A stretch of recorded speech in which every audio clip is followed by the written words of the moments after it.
You want to introduce yourself and your position? Okay, yeah. So my name is Leif Hauge. I am a footwear designer for New Balance Numeric. I like to kind of get basic stuff. So like, where did you grow up? I grew up in Virginia Beach, Virginia. Grew up, or stayed there until about 18. Um, Graduated high school, and then I moved out to San Francisco and pursued college there, mainly to skate. Really, I kind of used college as my vehicle, and then I transferred to a college in Boston and kind of have been residing here since, with a Okay. little stint in Long Beach in 2020. When and how did you get into skating in that timeline? I have older sisters. They're like 5, 6 years older than me, and they had older friends, and friends like neighborhood friends that all skated also and surfed and skated. But I didn't really start skating until I was 13. My first video, I think, was fully flared. That's what I'm, a fully flared kid. So Okay. See. um, and then what got me into skating, probably my best friend Matt growing up. He like was a skater and his whole life. Once I started getting really into it, it was probably because of him. When you were younger, did you have a vision of what you would be doing in life? And did it look anything like what it looks now? No, no. And even into college days, I didn't really know what it was. But I knew I wanted to be in skateboarding, actually. I was pretty set on that. To kind of frame like who I was or how I grew up skating in high school and like late middle school, like I got a crew pretty fast. One of the filmers kind of like stopped skating, party a little more as they got into high school, and I took that filmer role actually. So I started filming full length videos with my friends, making premieres, like renting out a theater, local theater, and making DVD copies. And so when I was moving to or thinking about college, we had a big like assembly of all the kids, and we were like told what to do, like what do you want to do when you grow up?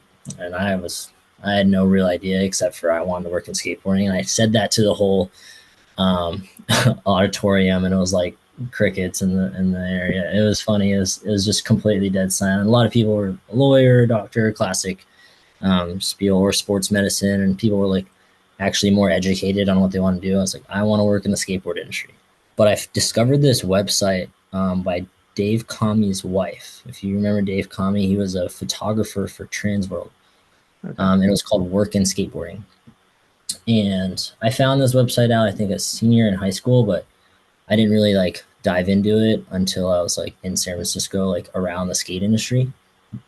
More from coming from Virginia, I was like nothing, like no connection to the skate industry at all. I would maybe see like Gilbert Crockett going up to Richmond, and like exposing myself to like a pro skater. That was like, there really wasn't many that like came through Virginia Beach. Trevor Colden's from there. I never got to meet him though. Chris Weimer's from there. I grew up skating with him. But yeah, Dave Comey's wife, I'm blanking on her name. She started a website called Work in Skateboarding, and it had interviews of footwear designers, as well as like a marketing person. I forget what other people were on there, but that was like my first little like, oh wow, there's like product. You can be in product type of thing. Sure. And they actually did a Work in Skateboarding event in San Francisco, a panel talk with 4 panelists. I was 18, and the only kid that actually went there that wasn't like already an established skateboarder in San Francisco. So I remember being like kind of surprised, like there's nobody else here besides like the kids that are already connected to the industry. Is that where like the idea was planted for the footwear design in general? So not really. I went to school in SF as a business major at first. I didn't know what I wanted to do, but I wanted to be out there and skate. And I discovered industrial design like my second year there. My sister, one of my older sisters, is an interior designer, and she went to school for it. She got a job in the industry, and she kind of helped me find like design as like a thing I think I'd be good at. I always grew up drawing and sketching and creating. Like I think that the creating aspect, kind of being a jack of all trades, just getting shit done type of mentality, especially as like a kid who filmed all the videos, wanted to film a video part myself, so I had to film myself and all that stuff. And you do it all just for the sake of doing it, for the creation side of it. Yeah, I discovered design. Yeah, probably sophomore in college. You had to apply in the program, or to the program. And then I got in like my junior year, which was weird setup that at SS State. Usually you should like decide your major earlier and get in earlier, but you weren't allowed to take any major specific classes until your junior year, which kind of made kids like their projects weren't that good junior, senior year when you should be like a pretty good, but they set it up in an odd way where senior year they kind of excelled more. But Hmm. anyways, yeah, I discovered design through that. Industrial design, particularly. Industrial design is the design of manufacturable goods. I think a lot of people think it's like architecture when you first say it. But yeah, it's like design of electronics, consumer electronics, shoes, apparel, soft goods, hard goods, like kind of really anything. I didn't really get into footwear specifically until I moved to Boston. I transferred schools because I saw my school paying out of state tuition. It's getting more expensive. San Francisco is fucking awesome for skateboarding, but as I got into like understanding how much debt I'll be in, like I really started taking it more serious. And I was getting injured a lot skating, so my dreams of being like a sponsored skater kind of like dwindled away. Got like a small sponsorship or a small brand sponsor, and kind of was like in the crew with them in SF. It's a brand called Northern Co. And Yeah. super dope brand, super dope crew of people. Like it kind of taught me this whole new world of skating, of like style over stunts, and like everything had to look good and feel good. So it was really cool exposure to that. But yeah, I started taking school more seriously because of that, and I transferred to Boston, and I knew Boston was a big footwear hub, so that's where my interest kind of sparked. Boston has like 30 footwear companies here, like all of the many major ones that we know, but there's a lot of small manufacturers here too. Yeah, there's tons of footwear size in Boston. New Balance, Puma, Reebok, Timberland, Vibram, just to name a handful, and then like small brands that started in there too. I liked footwear. I liked the idea of being a skate footwear designer, but I was like just trying to chase whatever I can get and just learn what sort of opportunities were there design wise. So once I moved to Boston, I like had a real industrial design program. SF State was like a like almost like an entry level. It was weird seeing juniors and seniors at SF State and their projects, their portfolio compared to like a freshman and sophomore at the school I went to, like my school I went to is Wentworth Institute of Technology. I was seeing like better sophomore, junior portfolios than like the seniors graduating at SF State. And so I was like, Hmm. wow, this is like way different. And then I toured that school on my own and just kind of applied, and I got in, but I was still like scary to know. Like I didn't know anyone in Boston really, except for my friend Nick Odom, who from out there, and he lived in SF. Amazing skater. Yeah, he like connected me with a couple people, but once I toured that school, I saw projects. I was like, this is way of a higher level. This is like what I imagined professional work would be like. But yeah, long-winded story. But that's how I got like directly into footwear design, is like getting myself in that footwear hub, I guess, Sure. Boston. Was the sponsorship through skating, would you say that was your first kind of like dip into the industry, skate industry? Um, Actually, a little bit, yeah. Well, dude, to be honest, San Francisco was, and Okay. like, I found that smaller brand in San Francisco. Like, I love that type of skating, and it made me fall in love with skating in that way. But it was very like San Francisco style skateboarding is what I fell in love with, and because of that, the community there, I met a lot of people at Deluxe, and a lot. I started skating with a lot of older dudes. Like I was 18, 19, skating with like mid to late 20s, some people in their 30s, just because SF has a community that's like so big. My friend Cody Rosenthal, who was in Arizona, I don't know if you got a chance to meet him, but Hmm. he used to work at Deluxe. That was my kind of like entry point to the industry, and just like I got to know people that worked for Deluxe. Some of my friends became filmers for Deluxe, meeting people that worked at Thrasher, and just being like in the scene where I could like watch a session go down, see the photographer shoot a photo, and then see it in the mag, understand the dynamics of that, and friends that are really sponsored or pro in the area, like getting to know them and learn how that works. Like being in San Francisco is the real like exposure to the industry. But they didn't have any footwear things up there really. Did you have any like mentors along the way in those early stages? Definitely. I want to say that guy Cody Rosenthal for sure. Like my friend Ryan Flores who filmed. I was filming with them and they were older. They're all kind of like older, living the skate life, and like gave me a lot of wisdom, I guess. Like being 18 or 19 and like or 20, 21 with them, and seeing what could be if I just like stuck with living a skate life, and or how can I navigate like the conversation of getting into the industry. Like Cody definitely helped me with that, and exposed me to it at least. I had a really strong friend group in SF though too, and that really helped me. But I didn't really find a mentor until I moved to Boston. That was like my first internship. I mean, maybe you could talk about your mentor in Boston and then getting Yeah, in the door at New Balance. Like, how'd you get your toe in the door? sure, yeah. So yeah, once I moved to Boston, I went to a spot called Eggs all the time, like every day. It's a super famous Boston spot. That's how I made all my friends there once I moved there. I also befriended Armin, the owner of Orchard, like through skating in the scene and the community there. Like within a couple months, I started working at Orchard. Like first, like a few months living there, it worked out where I could be like at the main shop, at the shop for Boston, and work there under a person like Armin, who's like actually in touch with a lot of people in the industry. And then through that job, I was doing school and I was looking for an internship like immediately, like for that following summer. And I heard about this company called York Athletics. York was like a small startup footwear brand, but the cool thing about York um, was that it was run by this guy Mark McGarry, who helped start. He was on the original team that started Xavier Hmm. before SB, and I was like, whoa, this is like this guy is like has a skate background, and he was like had worked at Puma for a while. And the craziest story though is like I was like talking about this person, researching him, hearing about a story, kind of connecting dots, and like as a student. And then I'm setting up a dude's board for his kid one day at the shop, talking to him. He starts talking about he's in product, working in footwear. I was like, oh, cool. Like I'm trying to find like meet this guy. Like I'm a footwear designer. I heard this guy like started a small company. He worked for Xavier, and he looks up at me. He's like, that's me. I was literally setting up his kid's board at the shop. Crazy. So his son was skating. I set up his son's board. We chatted a bunch, and I was like, dude, like if you guys need help, I'd love to connect and like just talk about your career and how you got there, or what sort of opportunities there are, and learn from them.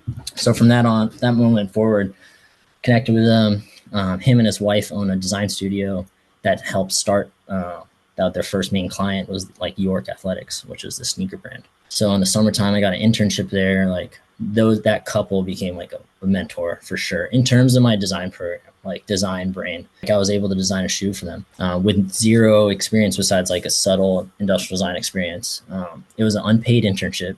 I worked like full time at Orchard and well, I guess like part time at Orchard at the time, and then yeah, 4 days a week as an intern. That was like my step in the footwear world. I got like a footwear design job on my resume. Learned so much from that experience, which I feel like some people like don't ever take on free like unpaid internships, but that was like my biggest thing ever. I feel like I'd take an unpaid internship now for the right person if I'm like really looking for something different or even a really cool experience. I think there's a lot of value in that. But yeah, so from there, did another semester of school. My school happened to have a co-op program. A co-op program is basically like a required internship in between semesters, and it has to be paid internship. You work your spring semester of your junior year, and then your fall semester of your senior year. And then you basically graduate in the summertime when you're a senior. It's like you'll do a spring semester and a summer semester after you work. From then, after getting that footwear gig there, it sparked me. I was like, I want to do skate footwear. I'm like dying to do that. It would be a dream. A person from my hometown, I ride for this skate shop called Cardinal Skate Shop. And one of the original riders, this guy, Stephen Mullen, he used to be like AM for Expedition and ride for KO. Amazing skateboarder. He got in the industry. It was like a sales rep for Crail Tap, and then he got into Vans, and he became a product manager at the time, PM role at Vans Skateboarding. So I connected with him, trying to get a co-op for my first co-op, like spring semester of junior year, and I got one. When I visited my family in Southern California, they lived in Inland Empire. It was like a 2.5 hour drive to Costa, 3 hour drive or something to Costa Mesa. And I still I was like, fuck it, I'm going there, meeting him just for a quick chat. to show him my portfolio if he even knew he wasn't a designer, but he connected me to the main designer, Neil Shoemaker. So he was the design director of Vans. Neil is probably another dude that became a mentor of mine. But that was my transition. It was like a summer internship, a fall semester of school. I got a co-op internship at Vans Skateboarding in 2020. So I was able to go move to California, stay there until March, whenever pandemic hit. Thankfully, actually, I finished my internship through it, which was like 4 or 5 month internship. I got it extended into 2020, and I worked at Vans for like 7 months technically, or something like that, 7.5 months, which was almost like 2 internships in terms of like time. And 2020 was a weird year being in school, and that it's like everything changed for everyone, right? So I stayed in California and I just skated my ass off whenever I could when I wasn't working and I wasn't in school, because I had a summer semester of school at the same time I was working full time at Vans and working and doing full-time student work as like in Boston. During pandemic in the summertime, I was waking up at 4:35 a.m. for class, doing classes until like 9 a.m., 10 a.m. California time, your time, West Coast time, then working at Vans 10 to 4, 9 to 5 type of thing, and then doing schoolwork at night. It was like that for 4 months. Damn. Really gnarly summer that summer. So what led to me to get to New Balance, though, I lived in basically near Long Beach when I was doing in 2020. I was doing that internship. I connected with a handful of people. I met my boss, Jeff Mycutt, who's the senior designer at New Balance, like, or my manager. I'm going to backtrack a little bit. Before my Vans internship, I connected with Jeff through Armin at Orchard. Armin emailed someone at New Balance, and like he connected me with Jeff. When I was on a family trip one time, I drove all the way to Long Beach from my family's house again to meet up with Jeff and look at my portfolio. And he roasted my portfolio. It was pretty funny. Like he not roasted it bad, but he gave a very good critique on some things. And like, but he took time out of his day to see me. From then on, like my network has kind of been growing all through then. One internship and then the Vans internship. Being in the skateboard industry is way smaller than you think. If you happen to be a designer and then out in the street skating in pandemic time, you kind of ran into all these crews of professional skateboarders all the time. And I have like one of my best friends growing up was Patrick Croman. So when I moved out to Long Beach, he was like moved to Long Beach also around the same time, 2019, 2020. He was like a hungry AM. He wasn't even AM yet, I don't even think. But he was like Unreal, and a bunch of other companies. But skated with him all the time, and that connected me to more industry people. So I finished after 2020. I went back to Boston to finish school, and I graduated in the summertime. And I had another footwear project as a student project under there, but I just stayed connected and like was just really eager, and basically was talking to Jeff like the moment I was like, or a semester before I graduated, just hitting him up like, hey, I'm graduating in the summer, like just reaching out. There's also this guy, Danny Kinley, who, funny enough, he works at New Balance now. He used to be, at the time, I guess, Jeff's boss at New Balance Numeric, but he lived in Boston. So when I went back to school, I met up with Danny at one point to just meet him, and he gave me a tour of the New Balance building one time because he is, funny enough, connected to Mark McGarry, who was the guy that ran York, worked at Xavier for a bit. But yeah, Danny worked for Adidas Skateboarding as a designer.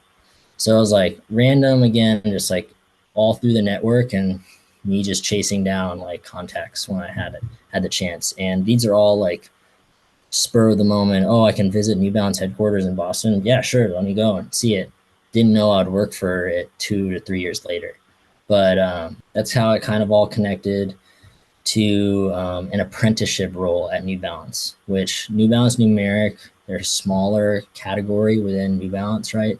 And they're distant. They're based in Long Beach, but they've only had like 2 interns ever. And it's been like a 10-year-old company or category at that time. So internships were like an intern would come for a few months or a year, and then they would go. And then 4 years later, a new intern would come. And then 4 years later, then 5 years later, I came in. So there's only been like a couple people besides me that worked as an intern for Numeric. And then thankfully the apprenticeship, internship is the same kind of word. I guess I'm using them back and forth. But from that on, I got hired in this 2 years ago or a year and a half ago as a full-time designer.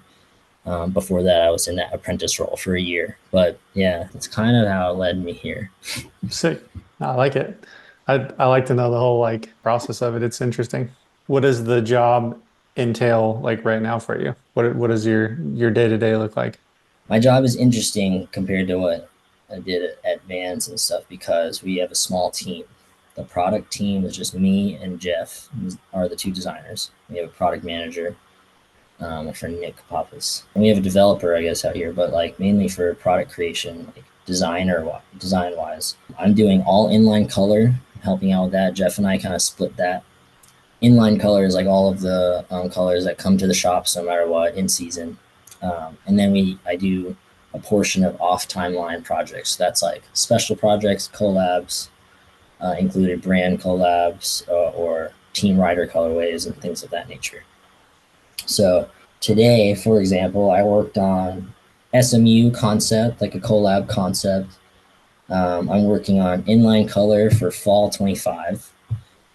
We work on like an 18-month calendar, basically. So I'm trying to get all the colors concepted, then we review them as a team, and then we'll tech pack them and sample them, and then review them in person. And that's just like, that kind of just repeats itself through the year. Like inline, we do spring, summer, first half of the year, fall, winter, second half of the year, and we kind of just like go through 3 rounds of reviews each of those 2 halves through the year. Day to day is basically, it could be tech packing a bunch. It could be nice concept work, which is fun. I could sketch. I can ideate on Illustrator and like figure out details and embellishments on current shoes. Details and embellishments are like printed applications or embroidery. That could be a day to day. Sometimes we have a big sales meeting in April. So the design side, we have to kind of like prepare a deck for the sales summit to present to everybody like what we've worked on, kind of the storytelling behind the designs. You'd like almost think it's outside my role for a minute, and then, but as a designer, it's like gonna have to tell people why we made these decisions, why we decided to do that. The fun side of storytelling, which I like. Sometimes just pure skate nerd stuff, which is cool. So recently I'm learning Gravity Sketch, which is like, I got to put a big VR headset on and design in 3D world. So I'm training in that right now. It's all new to me still. I'm not that good at it yet, but with time and with the tool, I'll be able to do that. And you can design like real shoes like in 3D. So. And are you doing that in office or at home or both? Oh yeah, so the setup is 3 days a week in office typically, Tuesday through Thursday.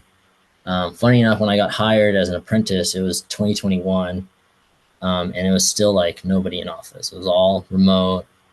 Nobody was forced to go to the office, but you can go there and get samples and things of that nature. So I kind of had to learn the office coordination like in pandemic still, which was pretty difficult because nobody was there to tell me how anything worked. It's like me dealing with like the front desk person, like asking them questions that they have no idea about. So yeah, 3 days a week in office and working from home, which I cannot complain about. You mentioned earlier, like you just like being creative, being a filmer, doing all sorts of different design stuff. How does like just general creativity come into play in what you're doing? I value it a lot. I'm drawing, I'm painting, I am building things when I can. Funny enough, like I got into footwear design as a skateboarder and into skate footwear, but my senior thesis in school was about skate urbanism. So like you were there in Arizona about that skateboarding architecture, creative destruction panel. That was like so interesting to me. But yeah, my senior thesis, I worked on a skate sculpture. Yeah, it was a really cool project. But like I'm drawing on stuff like that, random ideas, helping the skate community out when I can, trying to do my own personal art. This year I started like a design studio brand. I call it the Window Seat Studio Works, and that's kind of like just going to be a platform for all these random creative ideas I have. Kind of fueling it though as like a portfolio for art direction and creative direction. So shooting campaigns and using branded merch as like the muse right now to kind of fuel the campaign work and stuff, and having a lot of fun with that. Like that's actually been what I've been doing lately most. Trying to paint and stuff when I can. I like to do tattoo flash.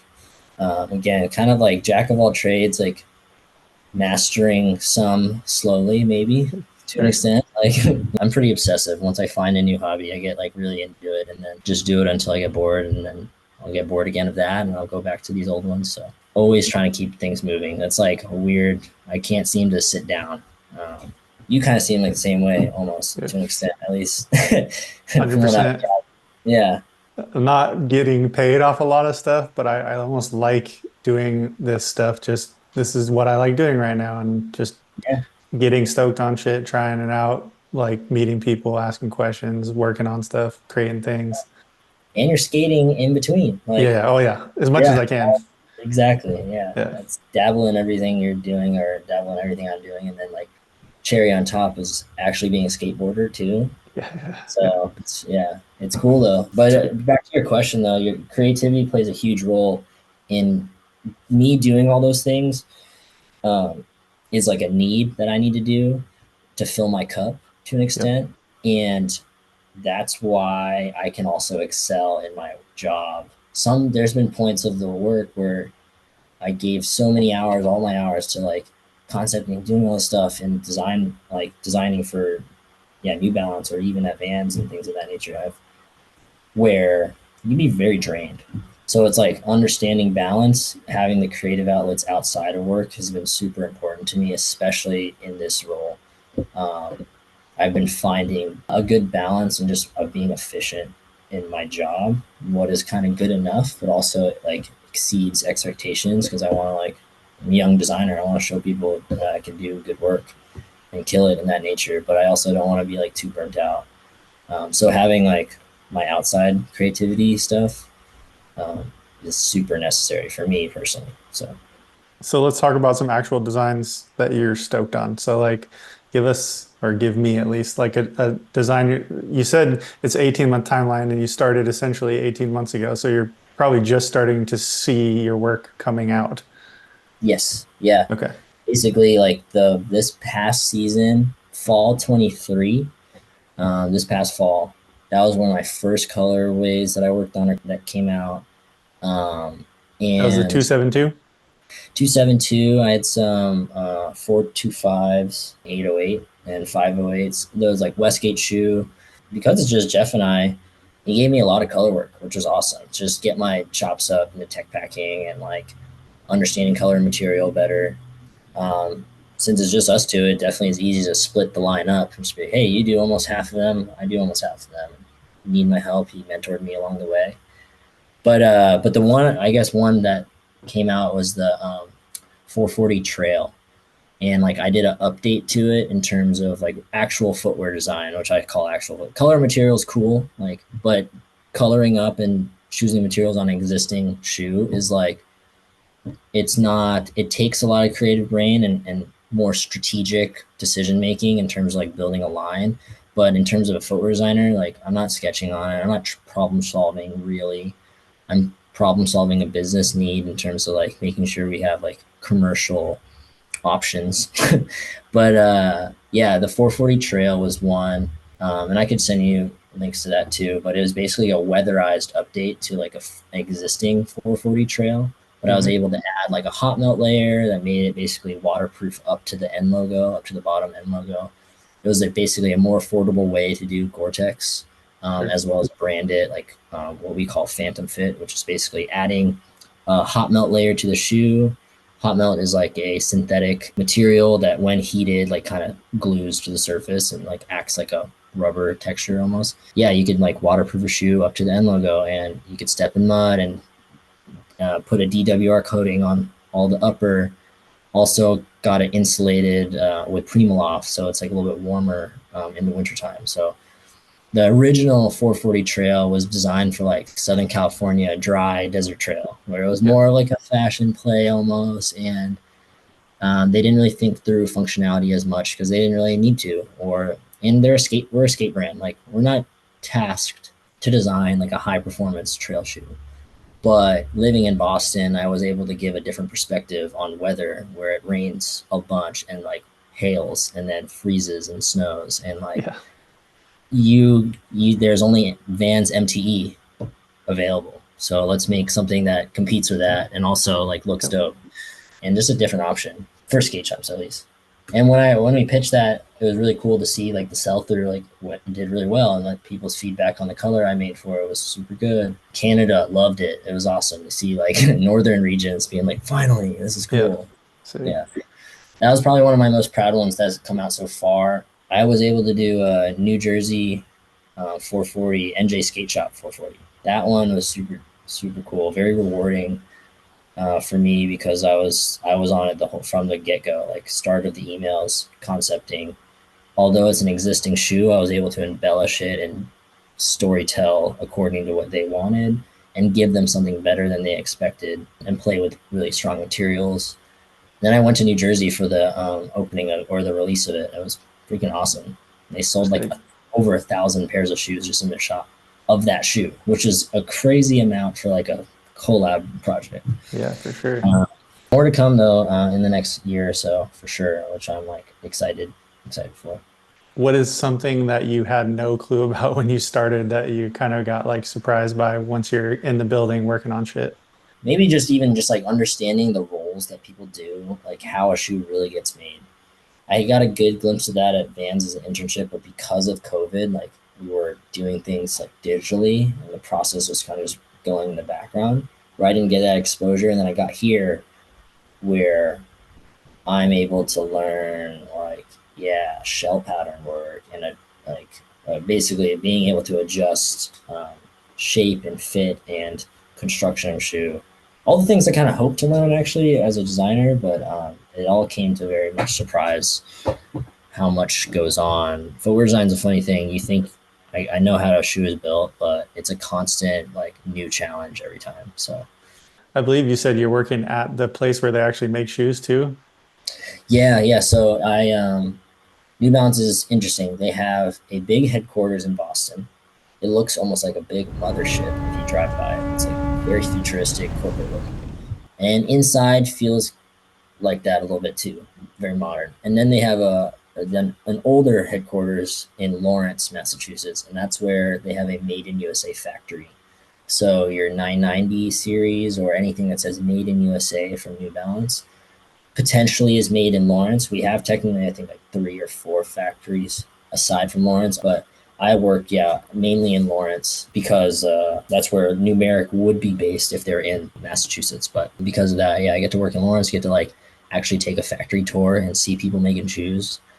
Very cool. That could be an answer to the thing. Like actually getting exposure to people making shoes. I didn't know what to expect. That's like it's way more of a handmade approach than people think, with assistance of machines, but like very skilled labor to create shoes at the level we're creating. I hope to experience that in like in Asia soon, like take a factory trip, but we haven't done that yet.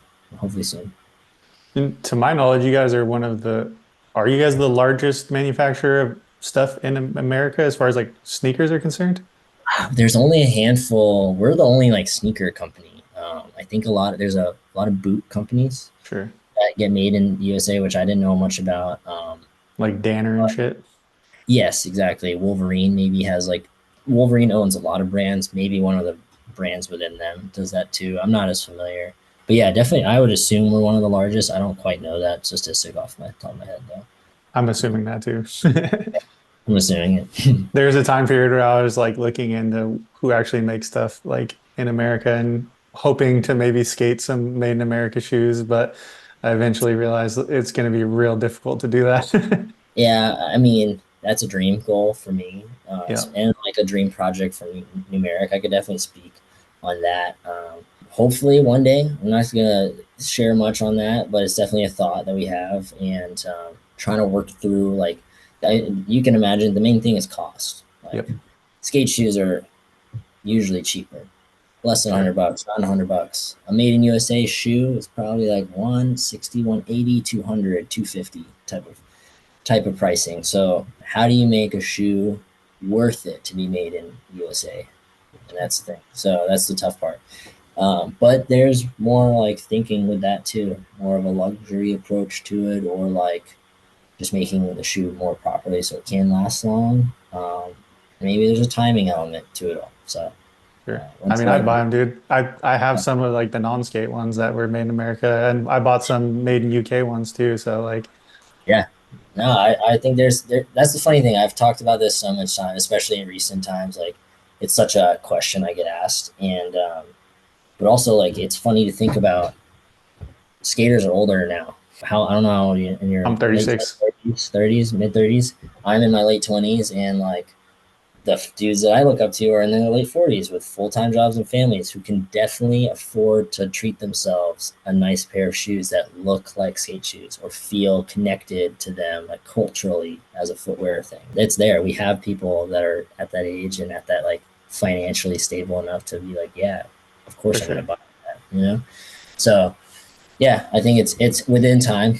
I'm hoping if any brand does it, we should be the ones to do it. So So there's a very small pool of people that are skate shoe designers. You're in that pool. Uh, yeah, you want to talk about that? Maybe who you looked up to, or who is inspiring you, or was inspiring you? yeah, it's funny. It's a small industry, like we said before, and there's definitely not a lot of designers designing skate shoes.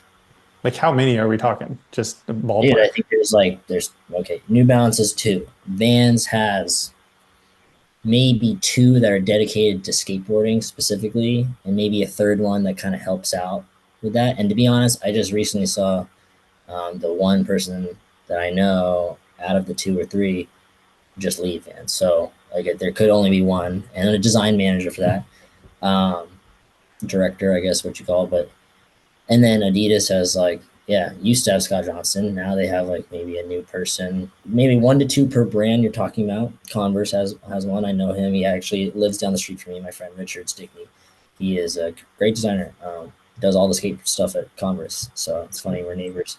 Yeah. I don't actually know too many or anybody personally at SB, but yeah, I know their team is like Nike's bigger, so they have maybe a handful of footwear designers, then color and material. Like they have a big enough team where it's like here's a footwear designer and here's a color and material. I don't personally know how it's set up, but from my understanding, some of the even bigger brands are like that. New Balance is interesting because it is a big brand, but it's very much set up like how I just described. At least skate, we just do everything. Me and Jeff do everything. We do all color and material ups, all special projects, and new shoes and stuff like that. So typically, it could be divided up by like people only work on new product. Then you have a team working on color, and you have a team that does special projects. And that could be like three different people or groups of people. But yeah, the skateboarding design side is small, and I kind of know everyone there. You have your Soul Tech and stuff like that, like Skater Own still, and people at Lakai doing good work. Yeah, it's a small world. For sure. It's not much opportunity in it unless like, yeah, you got to really make yourself known. And to be a skateboarder and pursue design is like very rare. Like I was saying, like it's funny. My boss Jeff though, he could have been like a pro skater. He was like sponsored by like I think he's getting girl boards and like moved to California. He like lived with Antoine Dixon. He's crazy stories. He has crazy Yeah. stories. I mean, the Yeah, whole New Balance team is all fucking skaters yeah, that either dude, that currently was rip or did rip. so sick to see.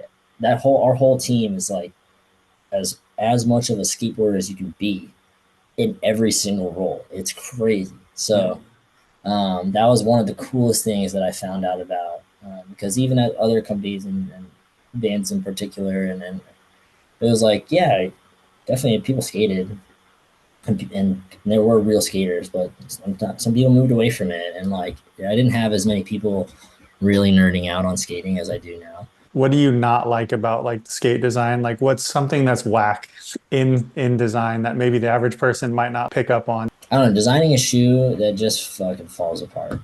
Hmm. That happens a lot. Yep. And you can get that from feedback from a bunch of different people. And no matter how cool or dope the shoe is, you're a skateboarder at the end of the day. So it bums me out. This is actually maybe connects to the thought earlier, or the question right before this, is like, it does bum me out, and I think it's super whack to know or to see stuff that comes out, and I know the designer working on it that let that sort of construction detail, or maybe it's not all on them, don't get me wrong, but like attention to detail that like just lets a shoe fall apart and make a cheap product. Like Sure. maybe it could be a lack of knowledge, and maybe that, but also at the end of the day, like, you're a skateboarder. Hopefully you could skate this thing, tell people. You don't have to be good at skateboarding to be a good skateboard designer, but you got to be a skateboarder and understand the culture and understand the mechanics and functions of it to like, yeah, design a strong product for it. So it does get me annoyed in certain instances when I see a shoe that's like, this could be so cool, and you blew it. Like, like that, sure. that'll get me a little upset. But in terms of like whackness or anything like that, like there's definitely some shoes I'm like, dang, these are a little too crazy. But there's some shoes that are just like complete bites from other shoes that I'm like, do you really need this in your brand? Like, Right. yeah. Without speaking on too much detail and like hating Sure. that, Yeah. I don't experience though too much stuff that like will catch me. It's mainly the construction things where a shoe can like fall apart. I'm like, damn, dude. Okay. Thinking to the future, what are your goals and what do you want to do with, skate design stuff? I want to design like a full shoe from the ground up. I have yet to do that. There is a project next year, which will come out. That's like almost that's like a new upper, new model, a new team model type of thing. Yeah, and I want to do. I want to design a signature like a skater's shoe, like a pro shoe. I don't know who it will be. That's the brand inside, but that's like big dream goal of mine. I personally like. I love skateboarding so much, and I want to check kind of those two boxes for sure, and multiple times if possible. But I'm also open, like in my career as a designer, to go into other disciplinaries, like other products and stuff. But I'm in no rush to do that. I really love what I'm doing. Like I'm literally living like a dream job right now. One thing that's interesting with New Balance is that you get to do new product like often, which Vans has been doing new product more lately. But when I was there, it felt like couldn't do new stuff, not new like new outsole design, like a full from the ground up new product. Things felt like adaptations to existing stuff or constructed in old ways, and it's harder to push that at some other brands. Usually a financial thing, cost of making shoes a lot, and but New Balance has been way more open to it, so that's like the exciting part. But yeah, those are like two major goals, and then yeah, long-term goals like break outside of skateboarding and challenge myself as a designer in other worlds. Maybe it's apparel, maybe it's other types of footwear, or maybe it's sculptural stuff and pursuing more of art thing. But as of now, yeah, Sick. pro shoot one day. Hell yeah. Tom Krangeloff. Dude, he is due. Him and Jordan are like two of my favorites. They've been there the whole time. I just love their skating. It's so fucking sick to me. Dude, I am. That's what it was funny.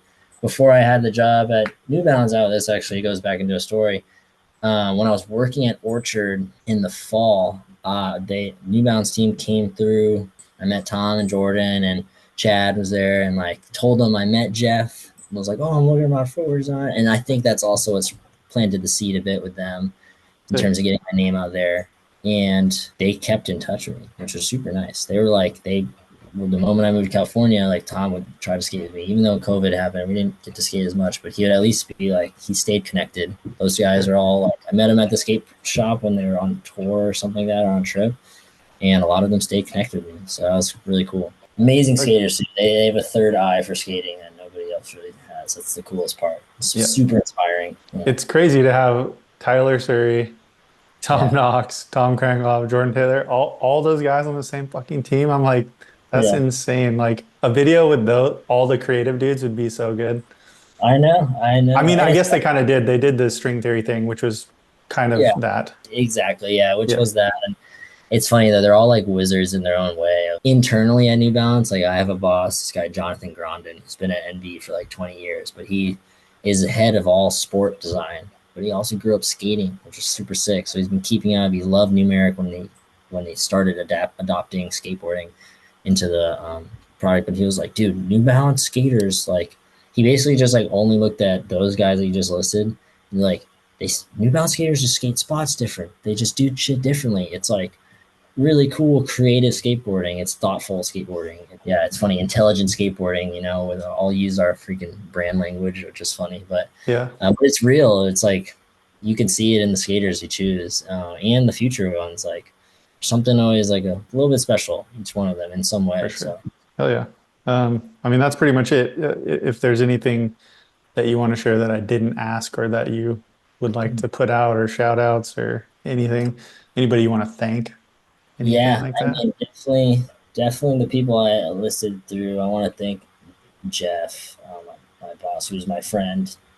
It's funny, like being a skater. I think also the most interesting thing about being a skateboarder to me in this weird path that I've had is the fact that every single person like I've connected with is like a friend. You know, it's not like some weird Sure. networking professionalism type of thing that's like led me here. It's like no, like I literally made friends with every single person that got me here because their majority of them were skaters or the nature of being a skateboarder made me like kind of see past position and like into person straight away. Yep. But yeah, I definitely think all the MB crew, Jeff, Nick, Seb, Ty, Chad, Levi, Jason, Rothmeyer, Nick Ziegel. That is everyone, I think. Yeah. Sick. And yeah, Neil Shoemaker is one. He was a mentor of mine. Stephen Mullen, mentor of mine. Mark McGarry for sure. Elizabeth McGarry, his wife. And but yeah, all those people I kind of already mentioned. But Do you have any advice for like someone who wants to get into the design field? yeah, like kind of find somebody that's in the role or somewhat in the field that you want to be in and literally reach out to ask them about how they got there, about their career, or about just like, can I buy you coffee and talk about what you do for work? I think people sometimes that are pursuing education as a designer or just trying to pursue design or like kind of ask for a job first, which is like weird. Like don't do that is my advice, is like ask for like wisdom and like a connection, like and befriend people before asking for a job. Yeah, Because the opportunity will come when you're the right person. You kind of build your own luck in that way if you just like are just honest about wanting to learn about how people got to the place and like the knowledge that they got through that process. So that was my only reason why I got here. I didn't ever ask directly for like a position or something like that. I was like, oh my God, you're in this position. What do you do? Can I meet with you for lunch? Let me meet you with you at the office. And they're like, don't you live in Boston? I was like, I'll fly out to California for to see my family and I'll go see you. Like there's all these moments where like all I got was 15 minutes, but I traveled a bunch to talk to sure. somebody. Now it's kind of easier to we could just video call. Right, right, right. Yeah, Yeah, super. It's way more normalized now to do yeah, that than before. But yeah, that would be my word of advice. Just make connections, honest connections yeah, for before sure. seeking opportunities. So, uh, Sick. yeah, dude, dope. Oh yeah, Thank I you appreciate it. for doing this, man. This is Yeah, pretty cool. I'm humbled to be chosen to talk about this stuff, and I'm definitely trying myself too to be more involved in some other like footwear workshop stuff and trying to like travel a bit and do those sort of things, panel yeah, talks and whatnot. So yeah, if there's any of those opportunities in the future, definitely let me know. for I'm a sure. person that can be. It's down to spread Yeah, the knowledge. hell yeah, But sick, dude. This has been awesome. hell yeah. Um, But yeah.